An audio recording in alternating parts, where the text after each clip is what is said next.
Son ineptos para gobernar, pero buenos para insultar. Y encima, un impostor. Hay que votarlo del país. Yo le estoy preguntando, presidente, por lo que estableció su... Cabildeo presenta Lucha Libre, un programa para el ejercicio de la libertad de expresión. Bienvenidos.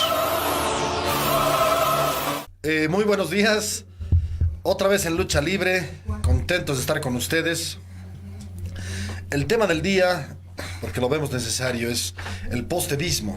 ¿Qué tiene que encarar el país? ¿Cuáles son los temas principales? Nuevamente con Sonia Montaño. Sonia, buen día. Buen día, Diego. Realmente un gusto siempre estar contigo y en Cabildeo con todo su equipo. Gracias, Amalia, una vez más en este momento tan importante de voces como las de Amalia, donde vemos que el espacio de la libertad de prensa está y de opinión está tan amenazado que es un verdadero desafío y un gusto estar aquí contigo. Así que adelante, pues. Si quieres comenzar, bueno, estaba medio celoso yo porque me has abandonado la anterior semana. No, esto creo que había una intriga, porque yo pensé que tú me habías abandonado, pero volvamos, la casamentera que es... sí. Audiovisual. Sí. Está muy bien. ¿Quieres comenzar? Dinos cuáles pueden ser los desafíos para el futuro. Bueno, mira, justamente creo que hay desafíos de corto y de largo plazo, ¿no? Todo el debate nacional se ha centrado fundamentalmente en la necesidad, uno, de que se cumpla el 21F. Eso es todavía un desafío fundamental. Acabo de escuchar en Radio Cabildeo el nuevo cronograma electoral y ciertamente lo que ya habíamos analizado previamente y todos los analistas han coincidido en general es que esta ley de partidos políticos tiene el objetivo claro de hacer pasar piola la inscripción de los dos candidatos interdictos, ¿no? Sí. Claramente en una situación en la que además el país ha sufrido una parálisis que yo creo que hay que analizar con mucha profundidad, Diego, porque al haberse precipitado el proceso electoral, han tenido que surgir con una velocidad inesperada los distintos grupos, binomios, propuestas, alianzas que están en el escenario. Y ciertamente lo que uno advierte ahí es que la derrota política que ha sufrido la democracia en nuestro país, no solamente que ha generado un poder autoritario desde el punto de vista político y del gobierno nacional, que ha cooptado las instituciones, ha cooptado las organizaciones sociales, ha impedido el surgimiento de agendas que se debatan públicamente, ha impedido la práctica democrática, y en ese contexto ha tenido que surgir, bueno, hay un candidato que registra una simpatía muy grande, pero con todo derecho los demás organizaciones políticas, sociales, se están lanzando a la arena política, coincidiendo todas ellas en la necesidad, como decía, de una unidad y de un respeto al 21F, pero se observa la dificultad de poder asumir agendas sociales que se hubieran estado gestando en el proceso de estos 12 años. No se está hablando todavía de eso. No se está hablando de eso y solamente uno advierte que, por ejemplo, temas como el del TIPNIS, que ha sido un tema fundamental que también ha movilizado a la sociedad, o temas menos masivos, pero pienso también el tema de los discapacitados que han sido, o el tema de los médicos, del Código Penal. Tenemos muchos temas que han ido surgiendo en las calles y que, sin embargo, no han generado, por decirlo de alguna manera, liderazgos definitivos. Entonces todavía tenemos que nos jalen, ¿no? Liderazgos sectoriales, liderazgos temáticos, liderazgos regionales, pero todavía estamos en un momento en que es imprescindible construir, por un lado, un liderazgo nacional que recoja, articule, sin que se caiga en lo que también muchos han advertido, que hay sumas que restan, pero esa sensibilidad, aquí el gran desafío es cómo, y yo creo que hay la capacidad instalada en el país, hay la gente, hay los personajes, hay los jóvenes, estamos viendo que tienen la posibilidad de articular una agenda de gobierno para más adelante, pero que ya tiene que ir haciéndose carne en la población, en la ciudadanía, de los temas que son los prioritarios, por dónde va Me gusta. la prioridad, ¿no? Y creo que ahí, bueno, otra vez, está todo el tema del Estado de Derecho, en primer lugar, ¿no?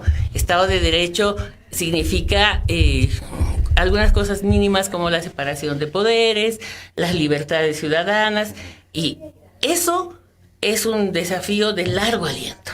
Es un desafío de largo aliento porque quien asuma el próximo gobierno va a tener que hacer dos cosas paralelas: desmontar todos aquellos obstáculos que se han creado en el poder ejecutivo, en el poder electoral, en el poder judicial, y en fin, en todas las instituciones, todo el tema de la descentralización, en fin, hay una cantidad de desafíos que implican desmontar el corporativismo, la corrupción, a la vez que ir ofreciéndole a la gente alternativas viables que por lo menos den señales muy claras que en el corto plazo tú estás gobernando de otra manera. O sea, como dice alguna plataforma, que otra Bolivia es posible, que hay posibilidades realmente de hacer a la vez una eliminación de todos los enormes obstáculos estructurales que persisten en nuestra sociedad, a la vez que empezamos a fortalecer, recuperar y crear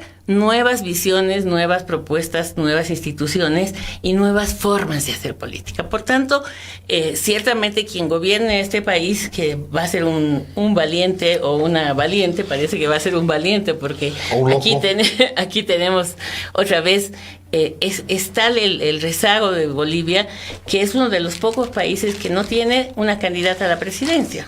Ha habido un momento en América Latina hace poco que más del 60% de la población estaba gobernada por mujeres. Tenías el caso de Argentina, Brasil, Chile y Costa Rica, que simultáneamente habían elegido mujeres para la presidencia, y eso fue una señal muy potente, por ejemplo, de ampliación de la democracia. No quiero decir que todas esas mujeres lo hicieron bien, de ninguna manera, pero que ya su presencia simbólica, ¿no? La presencia, y algunas no solo simbólica, se hicieron transformaciones importantes que tenían que ver con la condición femenina, por decir. Entonces, ahí en Bolivia claramente no ha surgido un liderazgo femenino que sea capaz de articular, y el otro día yo escuchaba con algo de ironía como la diputada Montaño, que ha sido una de las personas que realmente ha brillado en el gobierno anterior, argumentaba que no hay mujeres capaces para ser parte de un binomio. Esto para justificar que el binomio del MAS, que ya es interdicto porque ni Evo Morales ni García Linera pueden ser candidatos, pero ella decía, no basta con que sean mujeres, ¿no? Entonces, una persona que como ella está ahí gracias a la paridad. O sea, las mujeres del MAS han usufructuado a lo largo de estos años el privilegio de ser la mitad del poder legislativo gracias a una lucha previa, claro, que ha demandado la participación de las mujeres, y hoy viene ella a decirnos que no hay mujeres suficientes y que hay que buscar mujeres capaces. Entonces, esto es como un tema lamentable que tenemos que empezar a ver cómo la democracia se enriquece con nuevas voces de mujeres, de jóvenes, de indígenas, de hombres comprometidos con la democracia. Entonces, aquí hay, por ejemplo, un tema de agenda política que tiene que formar parte de la agenda de los candidatos que quieren gobernar el próximo año. Y yo lamentaría muchísimo que los binomios que se presenten sean solo de hombres, por ejemplo. Creo que sería muy lamentable, porque recuerdo, y con eso te paso la palabra, porque hablo solamente de un aspecto de los desafíos. En algunos países, las mujeres, siempre conscientes de que a la hora de formular binomios, la pregunta es, pero dame nombres, no hay mujeres. Entonces las mujeres hicieron, y nosotras en el colectivo CIDEM estamos haciendo eso ahora, una lista de hay mujeres. Entonces hay mujeres economistas, hay mujeres abogadas, hay mujeres planificadoras, hay mujeres antes de que me pases la palabra, dime unas 4 o 5 que te llamen la atención. Bueno, te digo rápidamente, la dirigente del TIPNIS que dirigió la 8ª marcha, por ejemplo, Cecilia Requena, una especialista en... No estoy hablando de candidatas a la vicepresidencia, pero estoy hablando de mujeres notables que deberían estar en el legislativo. Las dirigentes de los discapacitados. Machísimas. Unas mujeres poderosas. Esta mujer... ¿Tú misma te ves como política? ¿Serías diputada? ¿Serías senadora? ¿Serías candidata a vicepresidente? Yo creo que si tuviera la oportunidad de hacer un trabajo en el tú misma cual... y sobre todo, disculpa, no era tú misma, claro.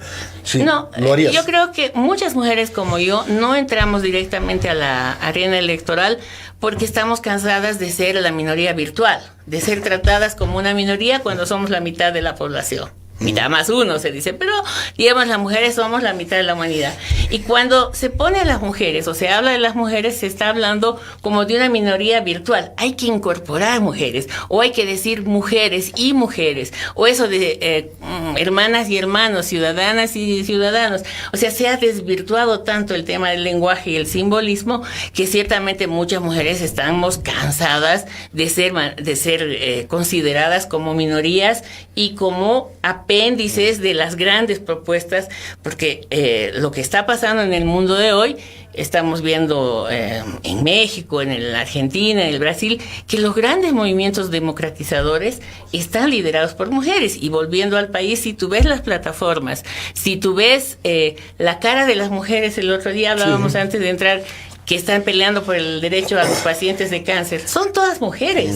Ahí hay voces importantes, ahí hay voces potentes, hay voces claras que vienen Pero de la volveremos sociedad. a eso. Yo quería, complementando, yo quería plantearte cierta agenda para el futuro, que la leía con mucho interés del texto que sacaba George Gray para América Latina, pobreza en América Latina, y básicamente decía él que hay 3 desafíos, yo le aumento 2, uno que lo has dicho ya. Uno, así para tener los lineamientos claros, para intentar ser lo más didácticos posibles, pero creo que los has mencionado con rigor, en todo caso solamente quiero ser didáctico. El primero es pasar de la era del extractivismo al post-extractivismo. Yo creo que vamos a pasar un periodo de transiciones combinadas. Primera transición, pasar del extractivismo, del gas, de los hidrocarburos, de la minería exclusivamente, a la era del post-extractivismo. Es decir, nos va a tomar muchísimo tiempo esto, los siguientes 30, 40, 50 años, pero en algún momento tenemos que comenzar. Yo creo que ese inicio se va a dar del 2000 al 2025, ¿no? Con energías renovables, todo lo que implica energía solar, todo lo que implica precisamente el cuidado del medio ambiente, no deforestación, es decir, tenemos que ver cuáles son los mecanismos. Y seguridad alimentaria. Seguridad alimentaria es parte de esta agenda en la que el sistema de prioridades que el Pero gobierno... quizás está en el segundo. Déjame puntualizar este. Primer ámbito de acción de políticas públicas impajaritable. El segundo que mencionaban en este informe, ojo, es para América Latina, pero lo aplico para Bolivia, es el paso de las ciudadanías emergentes, visibilizadas, a las ciudadanías invisibilizadas. ¿Qué es esto? Sí, hemos visibilizado a mujeres, se han visibilizado a los indígenas, se han visibilizado sectores minoritarios, pero dentro de esos actores hay todavía, por decirlo así, actores mucho más lastimados por el desarrollo, marginados por el desarrollo, que siguen siendo invisibles. Es decir, no hablar solamente en general de mujeres, sino hablar de mujeres en el área rural, viudas, abandonadas por el esposo. No solamente hablar de indígenas de tierras bajas que están en peligro de extinción. No solamente hablar en general de grandes categorías, sino pasar a los sectores más vulnerables. Tenemos que visibilizar a por lo menos 30 sectores invisibles, entre ellos, por ejemplo, los enfermos de cáncer. Es decir, dar un paso más en esto que puede ser la justicia social. Un tercer paso que mencionaba este informe, que me parece sensacional, es pasar de la lógica y del avance normativo, ¿no? Del avance normativo, se han hecho muchas leyes, cambio de instituciones, a una democracia de resultados. ¿No? Con eficiencia, con sistemas de medición de la inversión pública. Por ejemplo, ahora veía el informe del BID, no sé si lo has visto, que dice que en gastos en inversión en Latinoamérica hemos perdido, por cuestiones de corrupción, mala inversión, orientación deficiente de la inversión, 220.000 millones de dólares, y en Bolivia la cifra es de 2.200 millones, que quiere decir básicamente 6,4% de nuestro PIB. Esto es hartísimo, esto es un montón de plata, ¿no? Si solamente para que el televidente, bueno, la gente que nos está viendo, nos entienda, equipar al monto de lo que fue la capitalización, la tan denostada capitalización. Obviamente hay diferencias en función a épocas, pero digamos, el monto es básicamente el mismo, es el monto que se han choreado. Entonces, necesitamos pasar de una democracia discursiva, grandilocuente, normativa, institucional, a una democracia de resultados. Yo le pongo ahí un cuarto y quinto punto, el cuarto lo has dicho, recuperación de la democracia. Esto es claro, de un régimen autoritario, porque yo creo que estamos en un régimen autoritario, a un régimen nuevamente democrático. Y finalmente el quinto, que para mí es el punto más importante en términos de desarrollo y de fijar esta agenda completa, es el paso de una visión estrictamente ruralista a una visión urbana. El 80% de la población boliviana, el año 2030, va a vivir en ciudades. Tenemos que empezar a pensar en los municipios de las capitales no solamente como proveedores de puentes, sino como generadores de seguridad ciudadana, como generadores de empleo, como visores y supervisores de lo que es la contaminación medioambiental urbana, porque es un gran problema. Es decir, todos estos elementos van a fijar el criterio central de desarrollo en los siguientes 10, 20, 30 años en las ciudades. Las ciudades como el foco de atención. Digamos, sería mi propuesta si yo fuese candidato. Son mis 5 ejes centrales de Está desarrollo. bien. Ahora, en esas prioridades, Diego, cuando tú tomas el tema del extractivismo y la urgencia de pasar a otro tipo a otro modelo de Matriz medioambiental diferente. productivo, también es importante saber que junto con la superación del extractivismo, tú tienes que impulsar un tipo de economía que no sea autosostenida, porque ya vivimos en un mundo interdependiente y conectado, globalizado, y eso va a ser muy difícil de revertir para volver a una especie de autarquía, pero lo que no podemos dejar de olvidar es que conectado con un tema que ya lo habíamos conversado antes, como es el tema del hambre y la pobreza, el tema de la seguridad alimentaria, y el tema de vinculado también a la protección del medio ambiente, a la posibilidad de que el país pueda abastecerse, ¿no?, de la propia producción y fomentar. Y yo creo que en ese campo Bolivia tiene una ventaja comparativa porque es uno de los países más descentralizados de la región. Bolivia, gracias a la participación popular y todo lo que se ha producido después, es un país que cuenta con una estructura de descentralización que este gobierno más bien ha tratado de volver a recentralizar, pero ¿no?, que tenemos todavía una base estructural que son los municipios, que son las comunidades más cercanas a la población, a la gente que necesita, y donde la gente que está viviendo la cotidianidad ahí no necesita solamente saber que estamos saliendo del extractivismo y la destrucción del medio ambiente, sino que tiene que resolver la alimentación, el cuidado, la seguridad, el bienestar de sus familias. Y entonces eso significa abrir un espacio para que tengamos claro que mientras el gobierno está transformando la estructura económica y productiva del país, a la vez está fortaleciendo el conjunto de iniciativas, por ejemplo, de municipios productivos que están haciendo cosas muy interesantes en Santa Cruz.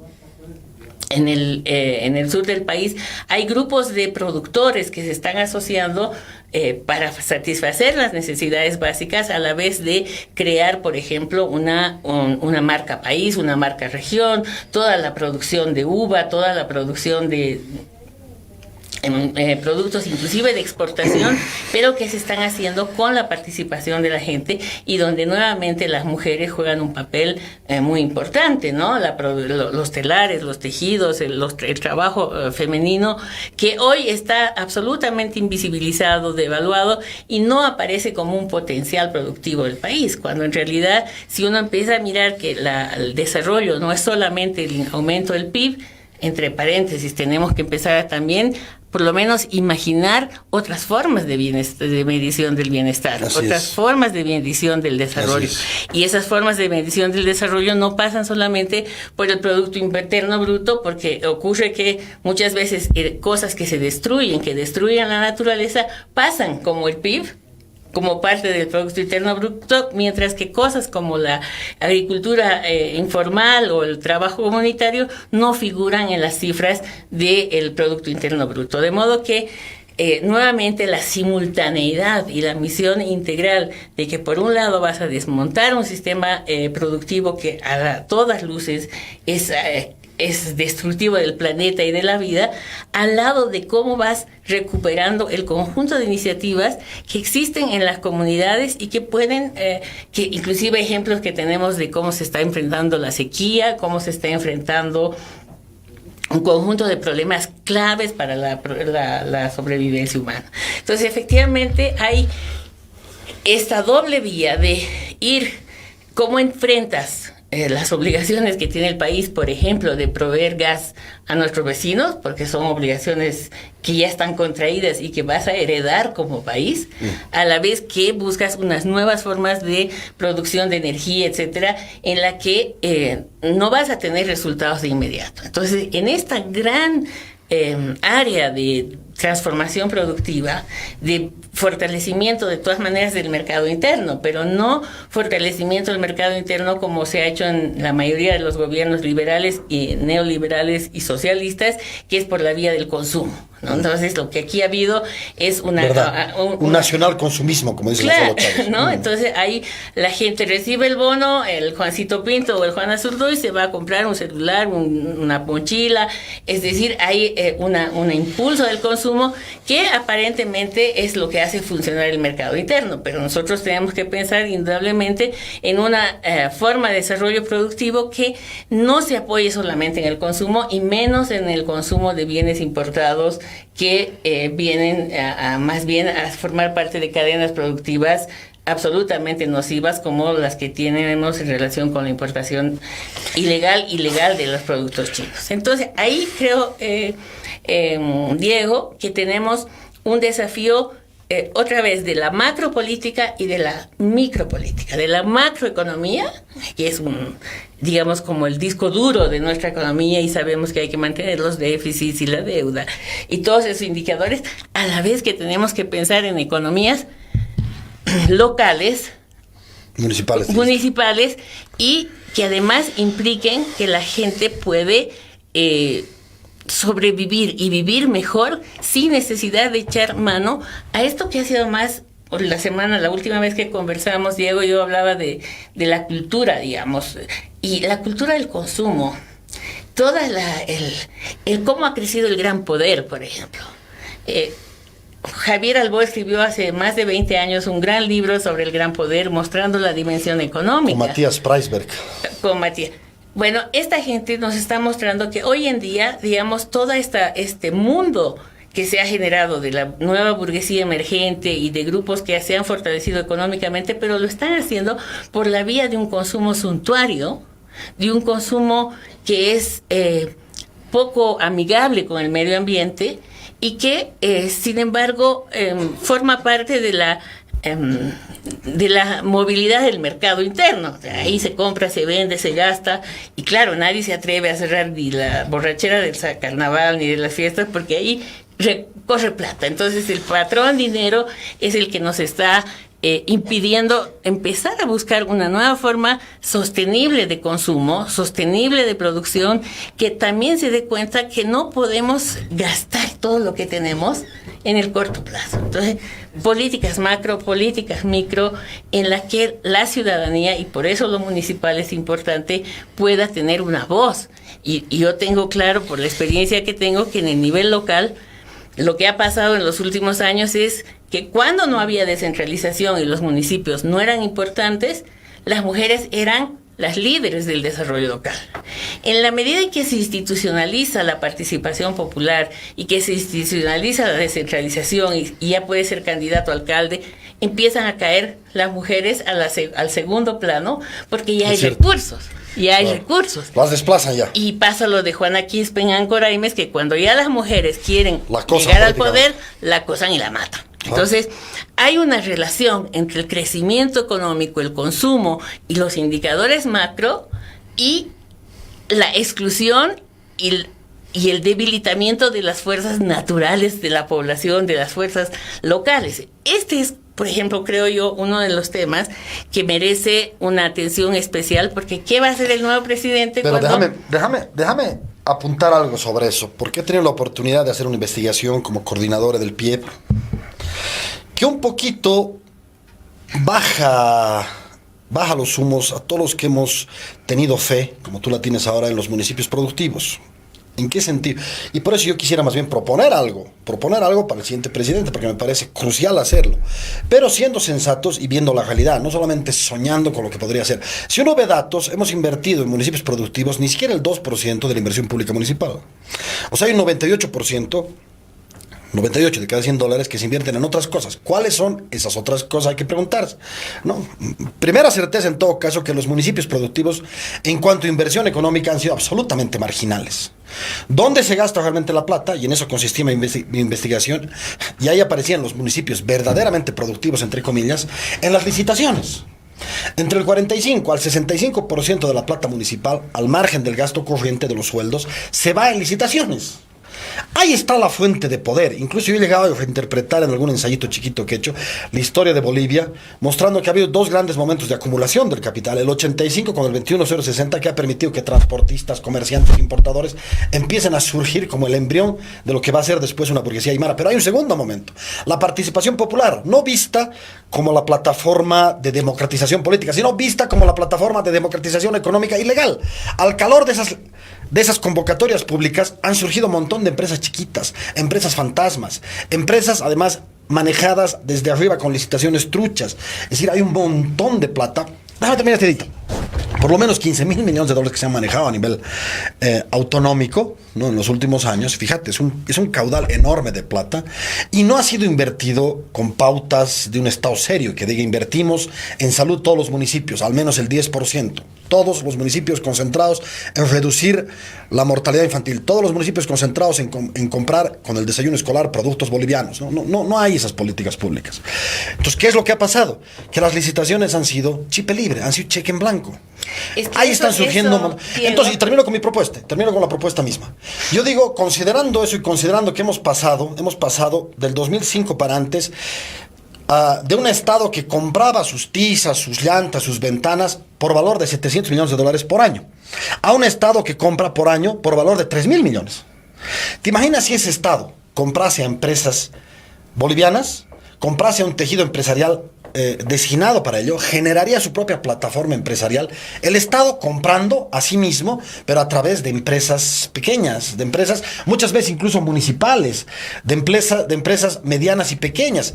Es decir, en el plano que tú lo decías, y con esto concluyo, por ejemplo, en el plano artístico, se ha contratado a dedo a los Carcas, más o menos por un valor de 2 millones. Con esos 2 millones, si tú contratabas a nuevos folcloristas, a nuevos artistas, a nuevos cantantes, a nuevos poetas, digamos solamente en promedio de $20,000 cada uno, hubiera sacado 100 nuevos artistas, y no solamente a los Carcas, que ya tenían fama. Se ha privilegiado a los privilegiados con estas consultorías y convocatorias tan cerradas, tan mañosas, tan arbitrarias. Hubiéramos generado en 10 años por lo menos 1.300 nuevos folcloristas, artistas, poetas, documentalistas. Es decir, el Estado tiene que ser la guía, el Estado tiene que ser el promotor de todo este tipo de tejido empresarial. Ahí lo que tú estás mostrando, Diego, es que ha habido una gran continuidad entre el sistema neoliberal y el gobierno actual. A ver. Mercado salvaje. ¿Por qué las licitaciones son una fuente de acumulación de grupos emergentes? Porque no hay Estado de Derecho. Sí. Esto nos lleva precisamente a que cuando el Estado abre la posibilidad de las licitaciones a nivel nacional, subnacional, al nivel que sea, en la ausencia de un Estado de Derecho, en la ausencia de una Contraloría adecuada, de una transparencia, Bolivia no tiene una ley de transparencia, etcétera. Si nosotros fuéramos capaces de mantener una política que abra el mercado a los pequeños productores, a los productores locales, a los nacionales, en un marco de respeto a la institucionalidad, y no sea el arca abierta para que se vayan a llevar los recursos los amigos del gobierno, los amigos de los partidos políticos. Entonces, esto nos lleva a que efectivamente el modelo político-económico que hemos heredado del neoliberalismo como modelo ha sido un modelo en el que las fuerzas libres del mercado podían operar con libertad. Y entonces, por eso es que se dice que en el pasado tampoco se pudo controlar la corrupción. Lo que pasa es que en estos 12 años, como ha habido muchos más recursos, entonces, y más grosería en la forma de robar, probablemente que uno piensa que estamos peor o estamos mejor, pero en realidad aquí hay una gran continuidad. El gobierno del MAS ha mantenido el modelo de libertad empresarial para los que tienen poder político, o sea, esta forma de capital social que se ha creado con los grupos afines al poder, que es lo que teníamos también en el pasado, y que no ha hecho ninguna diferencia. Entonces, otra vez, esta discusión entre Estado-mercado tiene que ser una ecuación que tanto el Estado... Es un poco falsa, estás diciendo.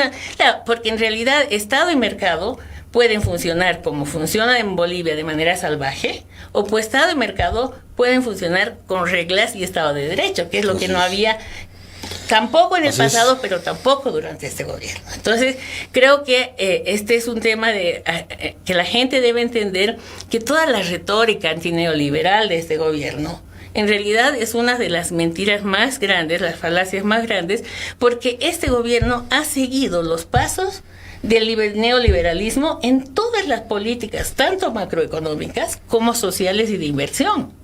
No hay una diferencia sustantiva que tú puedas decir, mira, Bolivia se caracteriza porque desde el Estado ha dado pautas muy claras para ir a hacer una inversión productiva, inversión social, inversión en tecnología, inversión en innovación, inversión en ciencia y tecnología.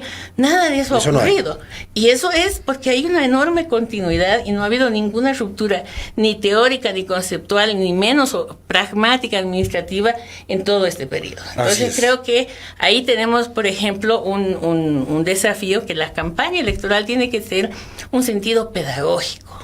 Sentido pedagógico en el sentido de no mentirle a la gente dónde estamos, cuál es el desastre que estamos heredando, y por lo tanto mostrar que el reconstruir el Estado, porque no es que este sea un Estado fuerte, este es un Estado fuerte para la cooptación, este es un Estado fuerte para la corrupción, este es un Estado fuerte para callar la disidencia, pero no es un Estado fuerte para fijarle reglas del juego a quien quiere invertir, a quien quiere trabajar. Fíjate, impuestos internos es el peor enemigo de la producción en este país y de quien quiere hacer una... Entonces, este desmontaje del aparato institucional que se ha creado o fortalecido o heredado del neoliberalismo y que se ha mantenido durante el gobierno del MAS tiene que ser gradualmente eliminado. Y creo que aquí hay una palabra, Diego, que me parece fundamental, que es la gradualidad. En una situación tan crítica como la boliviana, uno tendría la tentación de decir, soy dictador y pongo orden y llego y elimino y cierro y abro. Cierto. La tentación autoritaria es muy grande porque son muchos los daños que Bolivia ha sufrido. Sin embargo, la cautela, la necesidad de comprender que esto requiere muy importante una gradualidad, que esto no lo podemos hacer de un día para otro, que la confianza del electorado con quien salga presidente tiene que ser muy grande para entender que no hay solución de un día para otro. No hay solución, solamente en un tema que tú has mencionado, que es el cambiar la matriz productiva, en un contexto en que además toda América Latina está enfrentando una situación más crítica en la economía y donde tenemos gobiernos que están rifando en la Amazonía. Si sale Bolsonaro en el Brasil, ¿qué vamos a hacer los bolivianos? Nos vamos a quedar sin lluvia, ¿no? Entonces, aquí hay una cantidad de cosas que, sí, el diagnóstico es crudo, es crítico, hay necesidad absoluta de hacer un cambio en la matriz productiva, pero, ojo, esto no se puede hacer de la mañana al día siguiente.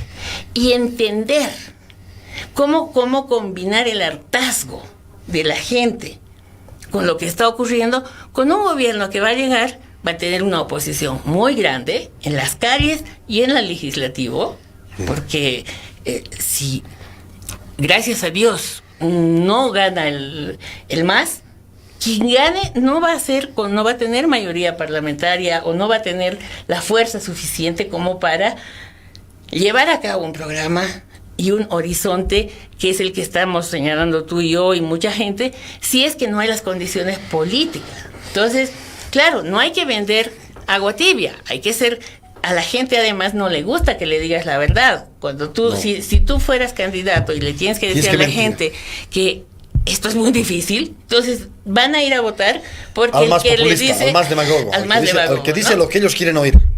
Entonces yo creo que el trabajo pedagógico de la campaña por parte de los candidatos, pero también por parte de la ciudadanía, es educar en que nos viene un tiempo de paciencia y de cambios graduales que vayan en una buena dirección.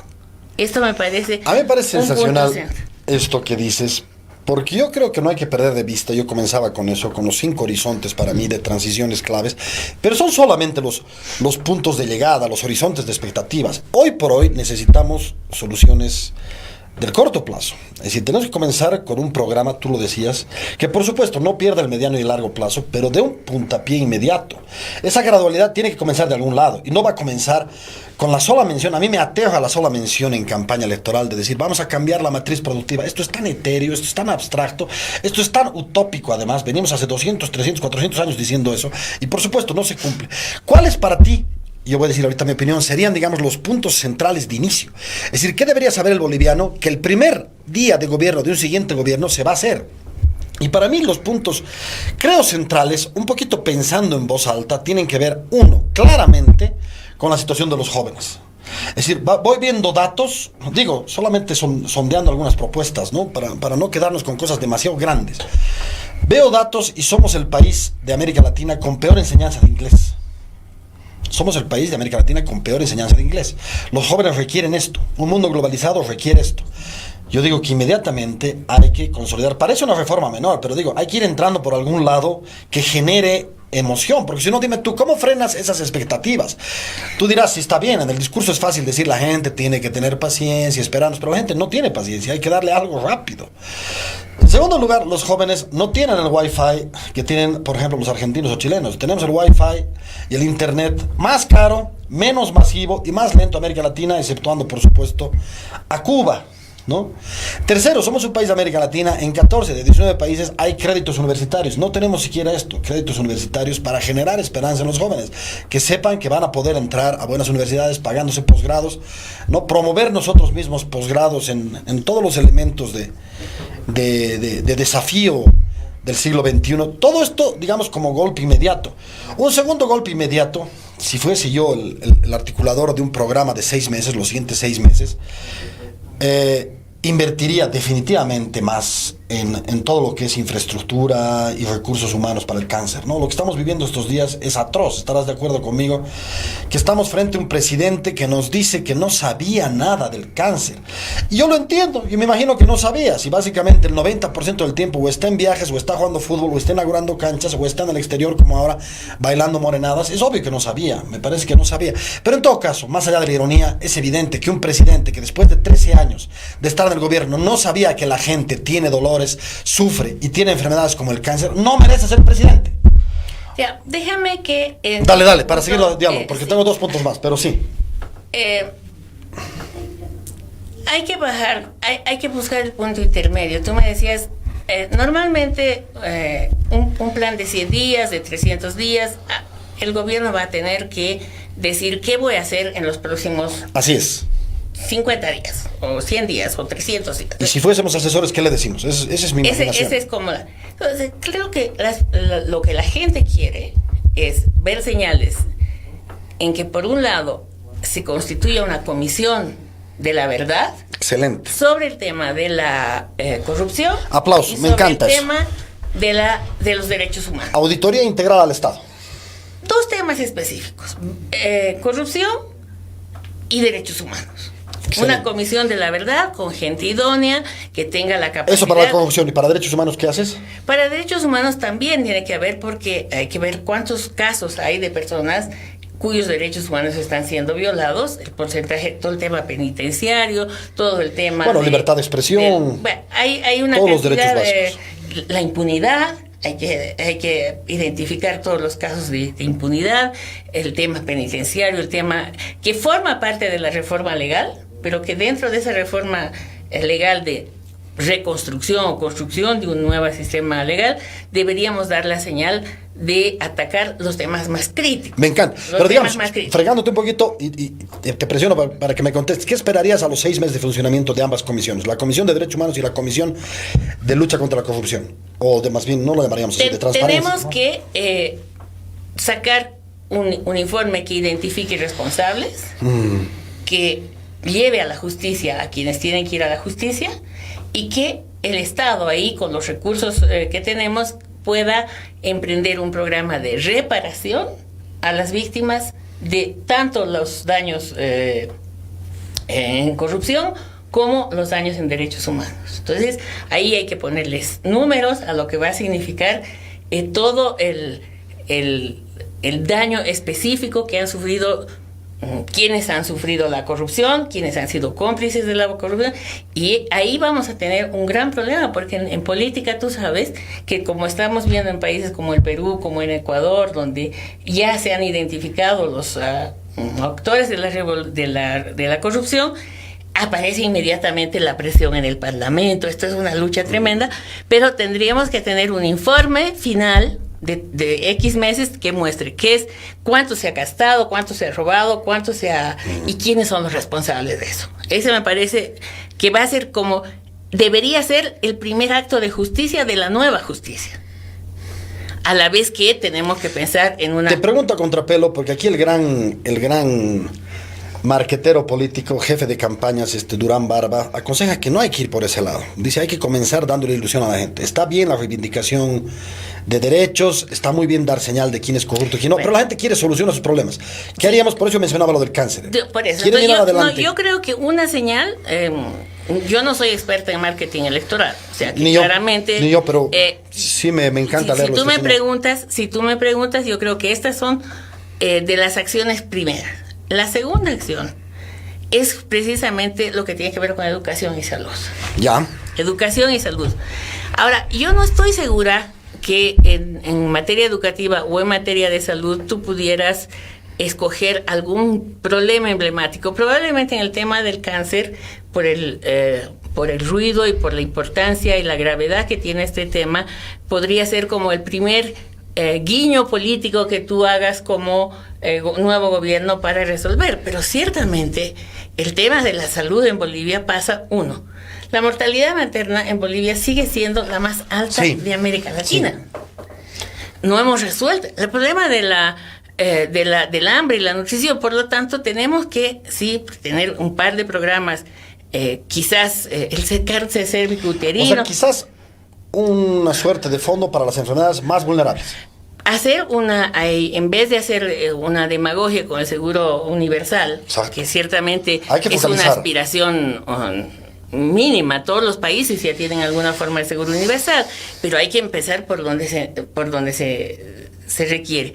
El tema del cáncer es atender eso, es una señal fundamental, porque estaría mostrando una sensibilidad del gobierno para un problema que no pasa por subsidiar la radioterapia, como dice el presidente, sino, por ejemplo, la detección del cáncer cervicuterino, que en Bolivia es prácticamente inexistente. Entonces, sí, hay que Disculpa que me meta en tu vida, pero tú has vivido en estos momentos, en tu propia familia, un problema de cáncer. Has gastado muchísimo. Pero me he tenido que ir de Bolivia, ¿no? Es que eso es lo que tenemos que mostrar en este programa. Acaba de sacar un fascinante informe, página 7, sobre el cáncer en los 9 departamentos. Hay que aplaudir un informe así, muy porque bueno, realmente nos da el detalle del hospital de clínica, Hospital Juan de Dios, hospital, de Beni, Trinidad. Es verdad, Diego. Pero solo te quiero dar una cifra que he calculado viendo. Puede ser un poco especulativa, pero realmente la quiero lanzar aquí al público y que me digas, ¿no es cierto?, cuán grave puede ser esto. Pero lo que muestran los datos del Ministerio de Salud es que más o menos tenemos por año 18.536 nuevos casos registrados de cáncer. Nuestro índice de mortalidad, en función a que tú te des cuenta que hay gente con cáncer, es del 27%. Eso quiere decir que desde los 18.536 que digo, 4.890 mueren por año. Básicamente 5.000. En 13 años de gobierno del MAS significaría 65.000 muertos. Y yo sé que es un juego especulativo un poco atroz el que hago, pero estamos hablando casi de una suerte de... No, ¿cuántos han muerto por cuestiones de violencia en el gobierno del MAS? 65, 76. 1% de lo que mueren por enfermedades. El 1%. Mira, de la gente que está muriendo por cáncer. Las causas de muerte en nuestro país son en buena cantidad previsibles y no se resuelven porque hay ¿Pero me crees este dato? ¿Tiene sentido? Te creo el dato, pero tendría yo que revisar. No, yo sé, tú sabes que vas a ver bien. Pero mi punto es el siguiente. Estamos diciendo, ¿qué haría un gobierno en los primeros 60 o 300 días? El primer golpe de efecto que tú quieres lanzar. Entonces, hay que hacer, a mi modo de ver, una propuesta que tenga la capacidad de mostrar en el diagnóstico cómo muchas de las inversiones que se han hecho en salud no han resuelto el tema de la atención básica, y ya están surgiendo problemas de salud como el cáncer o la obesidad o la diabetes u otras cosas que son problemas que eran considerados del primer mundo, y que nosotros coexistimos con problemas del primer mundo como son la diabetes, la obesidad y la longevidad con enfermedades crónicas, junto a la mortalidad infantil y a la mortalidad materna. Hoy en día, con lo que ha pasado en Bolivia, que son casi erradicadas en otras partes del mundo. Lo que ha pasado hoy día, por ejemplo, es que las mujeres antes se morían en su casa porque no había atención. Ahora van a los servicios de salud y se mueren en los servicios de salud. Así es. Entonces, por eso insisto yo, aunque yo en lo personal he vivido y me indigno mucho acerca de la frivolidad como el Estado del gobierno trata el tema del cáncer, creo que tenemos que tener la capacidad de hacer una propuesta que toque a los principales problemas de salud, dando prioridad a algunas urgencias como las del cáncer, pero entendiendo que aquí tenemos que hacer un proceso de reforma del sistema de salud que es indispensable. Es tan importante la reforma en salud como la reforma en justicia. Lo que pasa es que en justicia tenemos muchos escándalos y esto ha hecho más ruido y está también en la cabeza. Te sigo presionando, ya lo sabemos, la justicia es lo primero, la salud es lo primero, pero ¿por dónde comenzamos? Estás diciendo que deberíamos tener un fondo para enfermedades urgentes, enfermedades más vulnerables, llámese diabetes, llámese obesidad, y una llámese cáncer. revisión de los recursos que se van a ¿Sabías además que en el cáncer, de esas 4.536 personas que mueren por año, 2/3 son mujeres? Es decir, mueren 2 mujeres por un hombre en Bolivia. Sí. Esto es brutal. No, son 3.000 mujeres que mueren. ¿Cuántos cáncer mueren por feminicidio? Todo el tiempo estamos alertándonos y alarmándonos por el feminicidio, y por supuesto que hay que hacerlo, esto es gravísimo, pero no son más de 100 personas. Mueren por cáncer mujeres 3.000 por año, versus 100 de feminicidio. Por eso es que mi punto es 30 veces más. La reforma es que tú tienes que atacar, por un lado, los problemas estructurales, y uno de los problemas estructurales principales es la mortalidad materna. Excelente. ¿Ya? Mortalidad materna. Hay luego otros problemas, hay embarazo adolescente, hay el problema del cáncer cervicuterino, la falta de detección oportuna del cáncer, y bueno, hay que, mirando las cifras, mirando los recursos, ¿qué se puede hacer en términos de hacer la reforma del sistema de salud y la atención a los temas urgentes? En este caso, el tema del cáncer es un tema que ha cobrado importancia, y vuelvo a insistir, quienes están a la cabeza de esta lucha son mujeres, madres, esposas y víctimas ellas mismas del cáncer, que están mostrando que ellas tienen la capacidad de mostrarnos a la sociedad dónde están los temas que nos duelen. ¿Cierto? No están saliendo a marchar para que haya una luz o una plaza, están saliendo o para defender el Palacio del Pueblo, están para mostrar los temas más lacerantes, cómo ha sido el cáncer, cómo es el tema de los discapacitados, en fin. Entonces, hay que tener, yo no me quiero aventurar en este momento a establecer lo que sí y lo que no, pero sí tengo la idea de que en paralelo hay que hacer la reforma del sistema de salud, a la vez que tener un fondo que se saque de la corrupción y del despilfarro para atender los temas más urgentes de la salud pública, donde los problemas de la salud de las mujeres y de las niñas siguen siendo los más prioritarios. 100% seguro. En el tema de educación, lo propio. El diagnóstico de educación es dramático porque, Diego, no se ve con esa... Ya, pero eso es importante, pero no urgente, Sonia. Claro. Nadie se va a morir por no saber leer. Claro. Estamos hablando de lo más urgente, ¿no? Pero sí. Entonces, en el tema de educación, cuando tú me decías acceso a la educación, yo creo que el enfoque en educación es un enfoque que tiene que ser efectivamente de largo plazo, pero no tan de largo plazo como el de este gobierno, que ha dejado pasar 13 años sin que se pueda... ni siquiera llegar a medir la calidad de la educación, ni saber dónde estamos. No sabemos. Donde, como tú bien decías, la tecnología no está accesible ni a los maestros, ni a los estudiantes. Es decir, el rezago que tiene Bolivia en el ámbito de la educación, va a requerir también un trabajo de muy largo aliento que es importante. Pero yo creo que justicia, salud y educación son los 3 temas, los 3 ámbitos de política pública prioritarios en los que tú puedes, ahí sí, si quieres, darle ilusión a la gente, pero la ilusión a la gente hay que darle con realismo. O sea, tú no puedes ir a vender agua tibia, no puedes ir a decir vamos a resolver el tema de la mortalidad, no, pues. Porque en un año se vuelve como un boomerang. Entonces, yo insisto en que el tema de la verdad, de la generación de confianza, de que tú como autoridad política, como ministro, como secretario, cualquier lugar que ocupes en el Estado, no le puedes mentir a la gente. Y la campaña electoral está pensada para mentirle a la gente. No, claro. Para exagerar, para hacerle creer que tú puedes todo.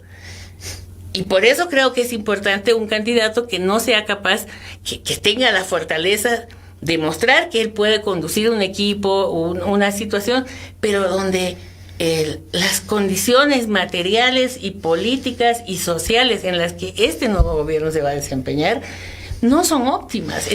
Pero ahí te tengo que, porque estás dando en el clavo con lo que debería ser el perfil del nuevo presidente, y eso quiero charlar en los pocos minutos que nos quedan, porque por ejemplo en Brasil tenemos el perfil de un machote, un tipo que va a patear las puertas, va a meter a todos los delincuentes a la calle, va a patear a los gays por dar malos ejemplos a los niños.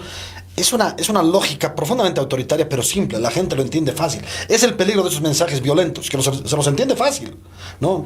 No es pues la enseñanza de decir, hijito, tienes que conversar, intentar agarrar los puntos más importantes cuando discutes. No. Tírale un sopapo si alguien te jode. Esa es la lógica de estos nuevos candidatos.